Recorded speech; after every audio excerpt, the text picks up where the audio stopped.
Let's bring in Daniel Ives, Managing Director, Senior Equity Analyst at Wedbush Securities. Welcome to the region. Great I know to be you've here. been traveling across the Asia Pacific. We'd like to hear about the trip in just a moment. But just your thoughts. This is a good one for Tesla, right? It's a home run hire. Yeah. I mean, I think ultimately this is what really needed to happen for Twitter as well as for Tesla investors. And if you look at Linda, experience, background in terms of digital advertising from NBC Universal, well-respected. And from Musk, look, this is an attention issue. In other words, now you can focus more on Tesla, more on SpaceX with the right person, not just a sort of check in the box. So I think ultimately this is something that's a huge positive, especially for Twitter, to get someone like that in the post.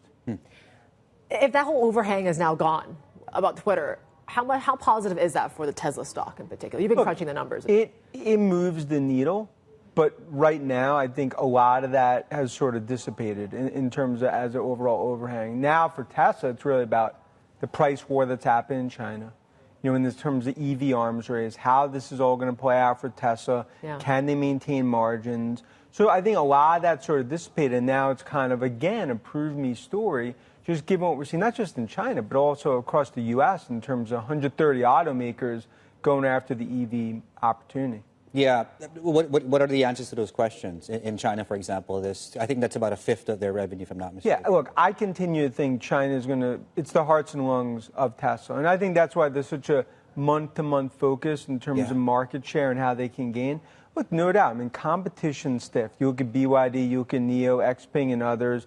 And you're seeing right now sort of a land grab opportunity going after China. It continues to sort of be, I think right now, a semi-overhang on the stock. Because look, right now investors are all trying to figure out where the price cuts go, how much further. And I think right now that's the balance. We still remain very bullish on the Tesla story and overall EVs. But again, I don't view it as a zero-sum game. There's going to be many winners here. Is that, you mentioned about 100+ companies also going for this EV market in the U.S. Is what's happening in China, is that somewhat of a roadmap that what happens in the U.S., a price war? I think, look, China is 3-4 years ahead of any other market. So everyone trying to look at this as sort of a case study, what could happen across the U.S.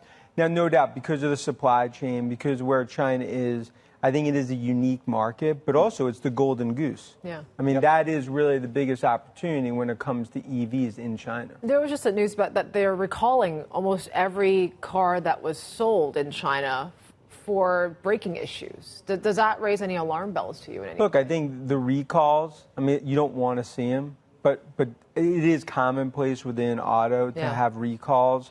But I do think in terms of Tesla, it's playing nice in the sandbox. I mean, more and more, I think for many years it was downhill skiing in China. Yeah. I mean, in terms of the market opportunity.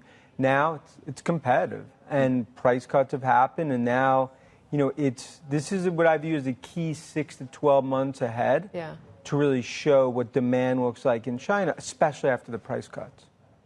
I was going to ask you about your tour in Asia. Yeah. It's been 3 years since you've been in the region. You're talking to a lot of people and investors. What are they asking you? Yeah, I mean, meet with hundreds of investors throughout, 7 different countries.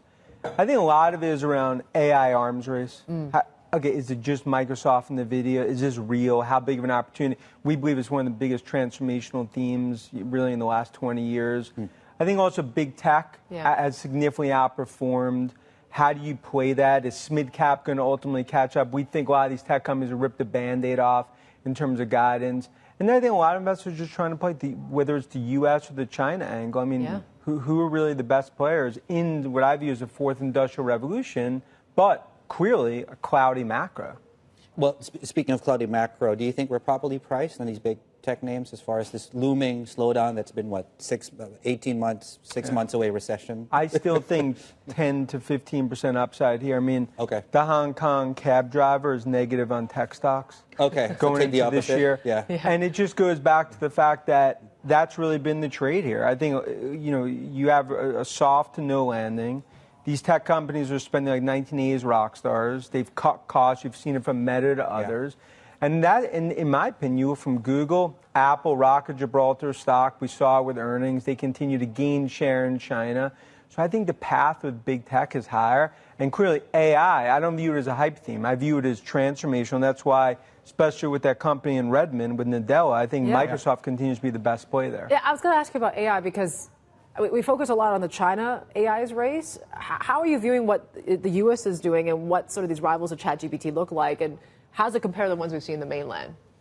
Well, I think China does have one hand tied behind their back from a regulatory perspective. Yeah. I think that has hurt some of Chinese tech. But also, if you look AI in mainland, you're having a lot of it's the non-Baidu's, Alibaba, JD.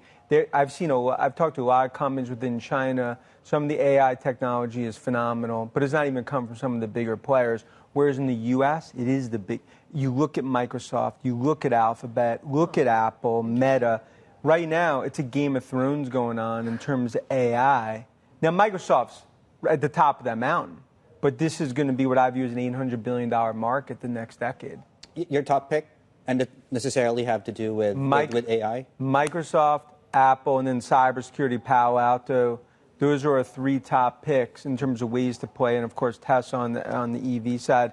I just think right now, if you sit here focused on the macro, and as you talk about the recession down the road, I think you're going to miss some of these core themes. But of course, it's all based on your risk, and this is one you got to put the seatbelt on. A lot of volatility ahead. How much more upside do you think we could see? I think tech stocks double-digit. I mean, we came in the year thinking 20% upside for tech. Given what we see with numbers, we still think another 10 to 15% upside here. To me, it's a green light to own tech stocks in the winners and secular ways to play it. But again, many yelling fire in a crowded theater. They hate tech. They hate Microsoft at 200, despise it at 250, and at 300, absolutely hate it.